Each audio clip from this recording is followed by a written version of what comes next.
আলহামদুলিল্লাহ, আল্লাহ পাকের দরবারে লাখো শুকরিয়া যে মহান আল্লাহ পাক রব্বুল আলামিন পবিত্র একটি দিন, এমন একটি দিন যে দিনে আল্লাহ রব্বুল আলামিন আমাদেরকে আসার ও বসার তৌফিক দান করেছেন। সে মহান আল্লাহ তাআলার কাছে শুকরিয়া জ্ঞাপন করি। সকলে বলি আলহামদুলিল্লাহ। আলহামদুলিল্লাহ। আরেকটু জোরে বলা যাক আলহামদুলিল্লাহ। আলহামদুলিল্লাহ। যে মহান আল্লাহ তাআলা আমার জন্য, আপনার জন্য আসমান তৈরি করলো, জমিন তৈরি করলো, পাহাড়, পর্বত, নক্ষত্র যা আছে, চন্দ্র সূর্য সব সৃষ্টি করেছেন। যে মালিক আপনাকে হাত দিয়েছেন, পা দিয়েছেন, এত সুন্দর চেহারা দিয়েছেন, সেই মালিকের কাছে আরেকবার জোরে জোরে চিৎকার করে বলি আলহামদুলিল্লাহ। আলহামদুলিল্লাহ। সম্মানিত হাজিরিন, আমি সূরাতুল নামলের ভিতরে একটি 87 নম্বর আয়াতের একটি আয়াত বলেছি। আয়াতটি পেশ করেছি এর অর্থ দিয়ে, এটা তাফসীর দিয়ে, এটা তরজমা দিয়ে আজকে আপনাদেরকে ওয়াজ করে শোনাবো ইনশাআল্লাহ। আল্লাহ পাক রব্বুল আলামিন বলেন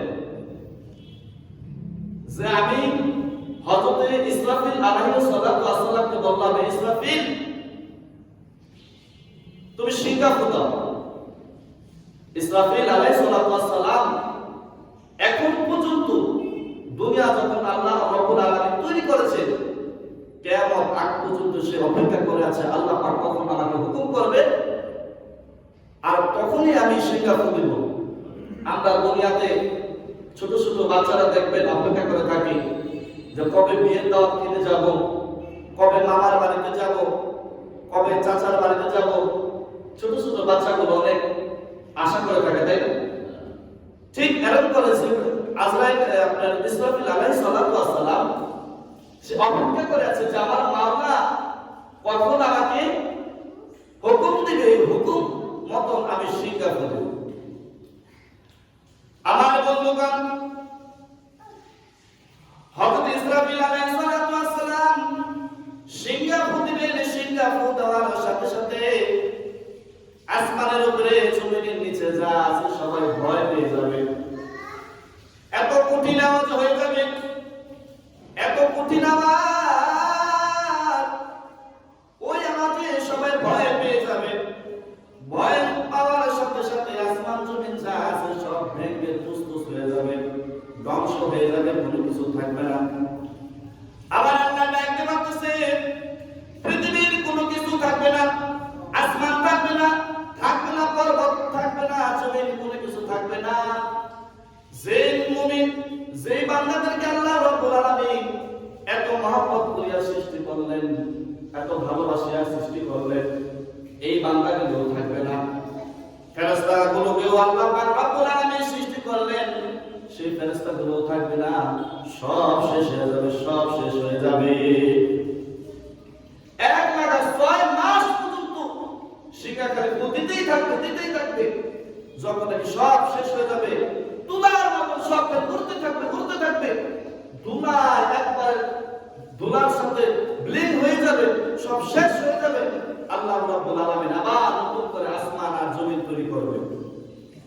তাফসীরে আল্লাহ বলতেছেন, আল্লাহ রাব্বুল আলামিন নতুন করে আসমান তৈরি করবে, জমিন তৈরি করবে, ফেরেশতা তৈরি করবে। কত বছর পার হয়ে যাবে, কত হাজার বছর পার হয়ে যাবে, একমাত্র আমার আল্লাহ ভালো করে জানেন, কেউ দুনিয়ার কেউ জানে না। লাউহে মাহফুজ, কলম এবং জান্নাত জাহান্নাম এগুলো থেকে যাবে, এগুলো ধ্বংস হবে না। আল্লাহ রাব্বুল আলামিন আবার যখন আসমান আর জমিন তৈরি করবে আর বলবে তোমরা যার যার মতন কবর থেকে উঠে আসো। সময় সংক্ষিপ্তের জন্য অনেক আলোচনা, একটি তাফসীর যদি করি এরকম করে 3-4-6 ঘন্টা চলে যায়, অল্প করে শেষ করে দিব। রাব্বি কারীম বলবে, ও আমার বান্দা তোমরা কবর থেকে সবাই উঠে আসো। সবাই যার যার মতন কবর থেকে উঠে আসবে, যার যার ভিতরে রূহ ঢুকবে, রূহ ঢোকার পরে আল্লাহ রাব্বুল আলামিন বলবে, বান্দা আসো, আসো হাসরের ময়দানে আসো। সবাই হাসরের ময়দানে দিন উঠবে, সবাই হাসরের ময়দানে সবাই উঠবে। জিন বলেন, মানুষ বলেন, ফেরেশতা বলেন, নবী বলেন, মুমিনগণ বলেন, সবাই হাসরের ময়দানে দিন উঠবে। দিন এমন একটা কঠিন দিন হবে যেটা নাকি মৃত্যুর চেয়ে কঠিন দিন। মৃত্যুর চেয়ে কি দিন হবে? কঠিন দিন। মৃত্যু তো মানুষের হয়ে যায়। এখন যদি আজরাইল আলাইহিস সালাতু ওয়াস সালাম আপনার এখন মৃত্যু নেয়, মরে গেলেন, যাও তো চলে গেল। কিন্তু হাসরের ময়দানের দিন এমন একদিন যেদিন নাকি আপনার কঠিন বছর পার হয়ে যাবে, হাজার বছর পার হয়ে যাবে, লক্ষ বছর পার হয়ে যাবে, এত কোনো সীমাবদ্ধ নাই। আমার বন্ধুগণ, হাসরের ময়দানের দিন যখন নাকি মানুষ, জিন, মুমিন, ফেরেশতা যারা আছে সবাই যখন নাকি উঠবেন, ওঠার পরে সবাই খালি ইয়া নাফসি করবে, কান্না করতে থাকবে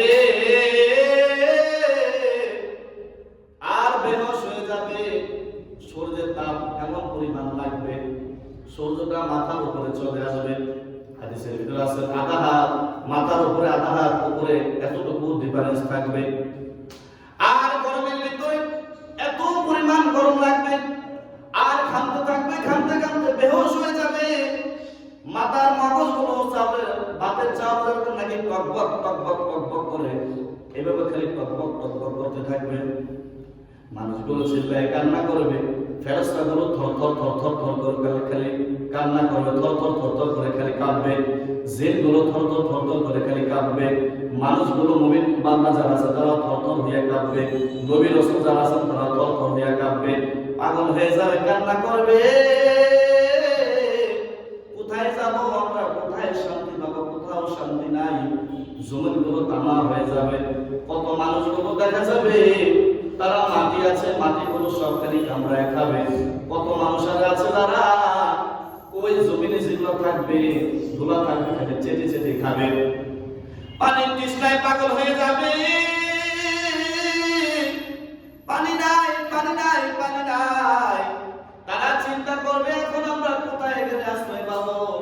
তারা চিন্তা করে পরামর্শ চিন্তা করলো, চলো আমরা আদম নবীর কাছে যাই। যখন নাকি তারা আদম নবীর কাছে দৌড়াইতে গেলেন, আদম নবী যে বলে, ও আদম সফিউল্লাহ,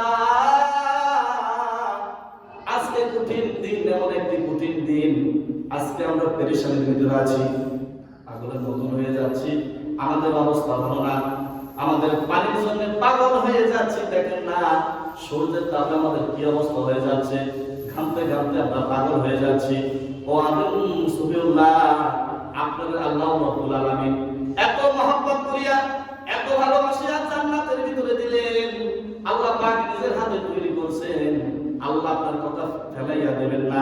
আপনি আল্লাহকে একটু বলেন না, আমার আল্লাহ আমাদের জন্য যেন শাফায়াত, আল্লাহ পাক রব্বুল আলামিন যেন আমাদেরকে maaf করে দেয়, রব্বে কারীম যেন আমাদেরকে maaf করে দেয়।